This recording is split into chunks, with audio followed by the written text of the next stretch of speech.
Scrappy people, Tracy Reed here today, coming at you with a layout in my Life Crafted album, just my everyday Life Crafted album.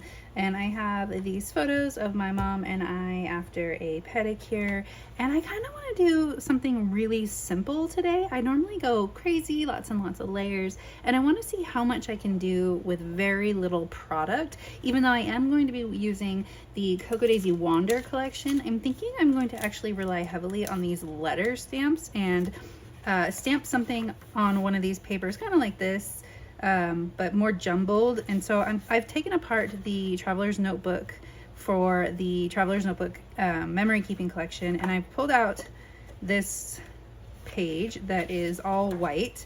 Yeah, and it's not quite 5 inches wide, of course, so I am gonna have to add some paper to this to make it the correct size for my album. But I want to sort of add these letters around this photo and sort of spell out a title that spans both pages. I have put some cards pulled out as well. I kind of really like the idea of this yellow one up here in the corner, but I think I'm gonna like crop it so that it's not a full 3x4.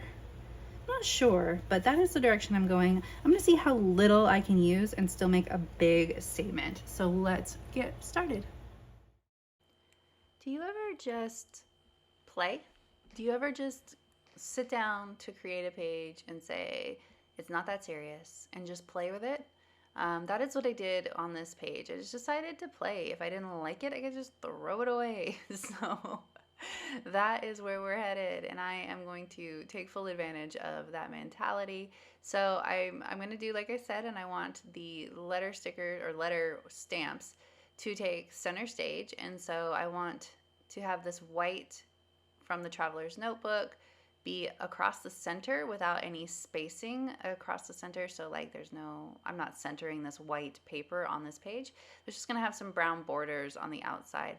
Now, I didn't want to waste all of this brown paper, but since the Traveler's Notebook paper is so thin, it wouldn't stand up on its own if I were to put it in my album.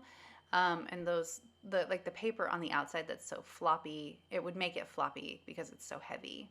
So I'm actually going to use the tissue paper that comes in the Cocoa Daisy boxes for this page. I thought that the yellow was cute and sunny and added a fun pop without adding too much color. This whole page is very, very not monotone, but I guess it's 3 colors: yellow, white, and brown, and a little bit of blue.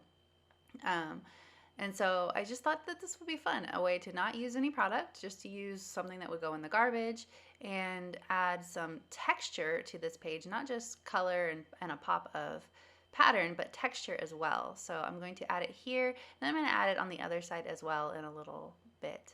So first we're going to put it down, and of course it's tissue paper, so it gets all wonky, and that's kind of the look I was going for. It's neat, different for me. Cute, cute, cute. All right, I wanted it to not have a gap there, so I'm sort of just moving things around. Once it was down with the adhesive, though, it doesn't move too much because it's very thin, so you don't want to screw it up.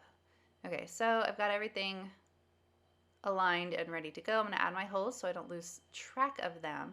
And then the first thing I'm going to do is add in all of my stamping. Now, I should have thought ahead, which you know I don't do, and added what I'm going to do after the stamping before the stamping, which is splishy splashies of watercolor. Because when I add the splishy splashies of watercolor over these letters that are stamped, it does blur a couple of the letters that the water lands on, and I could have just, restamped the letter, and that would have been fine too, but I didn't, so I just left it messy because, again, we are playing. So I want these to be wonky and sort of all over the page. So I'm doing them all crooked and picking up more than one letter at a time in a lot of instances to add to that wonkiness and not overthink it. So I have to rearrange just a little bit as I add letters that I couldn't add before. So you can see I'm doing all of that at once. I'm using my large Catherine Pooler stamp block to do that. And of course I'm going to do mama, so I have to do that twice. There we go. So it says afternoons with my mama. And I want to add in this sentiment on this page. So I'm going to use my circle punch and cut this out. This is a 2-inch circle punch. It cuts out perfectly, and it's going to go at the top of the page. And I'm going to back it with that tissue paper again. And I don't know why, but it took me forever to work this tissue paper underneath this circle. And maybe it was because it was a circle. So I cut out all of the insanity for you and just the actual part that worked, which is just tucking it underneath here and creating sort of a, I don't know, almost like a skirt. And then I cut off the skirt, and now we've got a circle, and it worked much better. Okay, so this is almost the entirety of what I'm adding to this besides some paint watercolor. I'm going to add a couple of sticker word strips, but really not a lot else. No icons. It's just going to be a really simple page that has a lot of white space, but it does end up looking finished because of the watercoloring that I add. So, and I'm going to add some journaling at the bottom. I thought about adding that nail appointment sticker from the planner sticker sheets, but I thought against it. I decided against it. Oh, my one little icon, little camera, cute. I was going to, I kept thinking that I wanted to add some ephemera to it or whatever, but the point was to add as little as possible, right? To make it as white spacey as possible. So then I decided against it. I did think that cancellation stamp worked well because it was white and very bright, so not a big deal. And then my one concession to color was this pink Collect Memories, Not Things little word bit. All right. I think we're good, and let's start adding some watercolor. So what I'm going to do is get out some Catherine Pooler inks and just stamp it right on the stamp block because I am a wild and crazy guy, and add a little water because I'm wild and crazy. But I did add a napkin, so don't stress. But we are just experimenting and playing here, like I said. So if it goes wrong, it goes wrong. I can just start over. But I'm adding yellow, and you can see it lands on that S and starts blurring that S and that T a little bit. I'm going to do the same thing with the blue ink that I used for the letters. And I want it to be a little bit more splattery here, so I used a little less water, but of course it made it hard to come out. There we go. And I got blue all over my desk. I did. That's okay. It wipes off.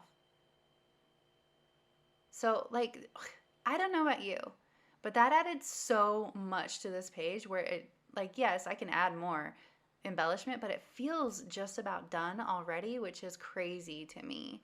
I'm adding in some wonky journaling lines where I'm going to add my journaling, obviously. And then the last thing that I'm going to do is I'm actually going to take some of these washi tape strips from the sticker sheets, and I'm going to add them to a couple of places on this page where I felt like there just needed to be a little bit of something, but I didn't want to add in any embellishment. So I'm going to add some color with these washi strips instead. So I'm going to stick it right underneath here, and it's going to be a border on the Polaroid frame that I made out of this photo. And then I'm also going to get another color, which is going to be that reddish, pinkish color. This one was see-through, was like the vellum sticker style, so I had to be careful. And then I'm going to put these up at the top as well. And that really just frames in this whole page and makes it feel like it's not floating. It feels more grounded with these colored strips at the top and the bottom. And I really liked the way that finished off the page, but I felt like it just needed one more thing, and I didn't want to use any more product, any more stickers or anything. So I'm taking these scrap pieces of paper and I'm cutting out little tiny confetti hearts, and I'm just going to add them all over what's basically ended up being a word scatter, like a letter scatter with the letter stamps. So I'm just adding that in so that it looks like confetti falling across the page, just like the letters look like confetti falling across the page. And then in addition to that, we have the speckles that are going with the confetti, and it just worked out really well. I thought that was super cute. Last thing I'm going to do, I'm going to add in just a little bit of texture. Again, not pulling in any more product, just some string. And I felt like since the letters were blue, and there really wasn't a lot of blue anywhere else. I wanted to make sure that I added in just a little bit of blue. So we're doing that with the string that I'm putting underneath both clusters. And then I'm gonna call it good. I can't believe that I pulled this off. It's different than my norm. It's definitely cleaner, even though it's very messy than my norm. But I really love it. So if you enjoyed this video, I'd love it if you give it a thumbs up. If you're new here, go ahead and subscribe. I would love to have you. If you don't already, you can follow me over on Instagram. I'm at Tracy M. Reed. I'd love to see you over there as well. And there is a link to Coco Daisy in the description box below, and I will see you next time. Thank you.